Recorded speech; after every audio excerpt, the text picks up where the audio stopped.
Ngayon, paano kung yung regular holiday, pumasok ka, tumapat sa rest day mo at nag-overtime ka pa?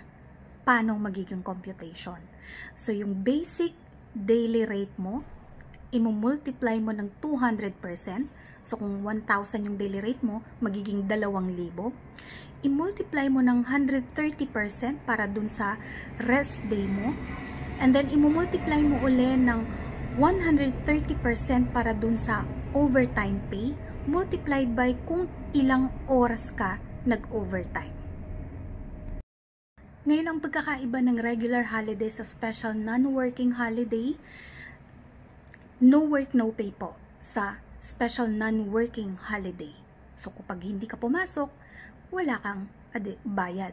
Ngayon, kapag pumasok ka, meron lang additional 30% on top of your basic daily wage. E paano naman sa special working holiday?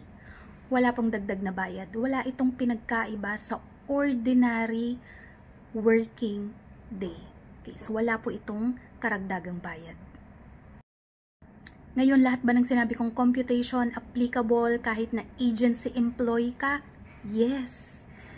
Wala pong relevance yung pagiging agency employee ninyo sa entitlement ninyo sa mga benepisyo na nakalagay sa labor code. So, kahit agency employee kayo, applicable po sa inyo ang computation ng mga benepisyong ito na nasa labor code. Ngayon, pwede bang mangyari na mas mataas yung computation ng regular holiday sa ibang mga kumpanya? Yes, pwede po yun. Kasi po yung nakalagay sa labor code, minimum lang yun. Ngayon, kung sa inyong kumpanya, lalo na sa mga kumpanya na may CBA or kung saan may union, meron silang tinatawag na collective bargaining agreement. Minsan po, nagkakaroon ng provision doon na yung payment ng regular holiday nila ay 300%. So, hindi lang double pay, triple pay talaga. So, kung ganun po ang mangyayari, mas masusunod po yun kasi more beneficial po sa empleyado yung provision na nakasaad sa collective bargaining agreement ng kumpanya.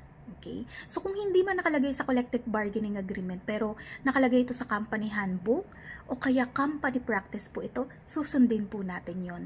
Kasi po yung nakalagay sa labor code, minimum lang yun, po pwedeng magbigay ng mas mataas na benepisyo ang inyong employer.